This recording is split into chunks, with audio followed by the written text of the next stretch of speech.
Qua dòng Giêsu giờ trình rút cao khắp, qua dòng Giêsu giờ trình tới tám câu, qua dòng Giêsu giờ trình lời tiếp câu, qua dòng Giêsu trình lời tiếp câu,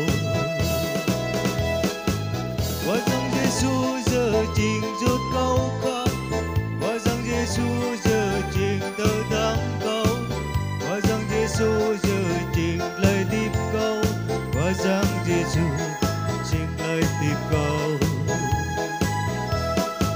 Hallelujah, tôi với em đi qua dòng. Hallelujah, tôi với Anando. Hallelujah, tôi với em đi qua dòng. Hallelujah, hallelujah, tôi với Anando. Hallelujah,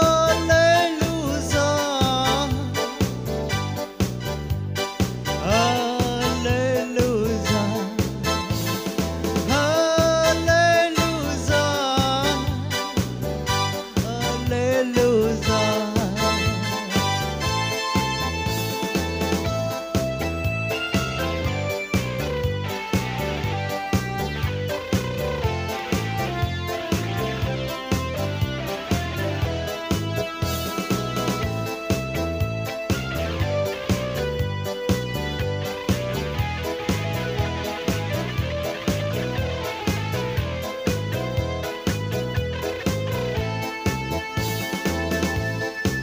Qua dòng Giêsu giờ trình rút cao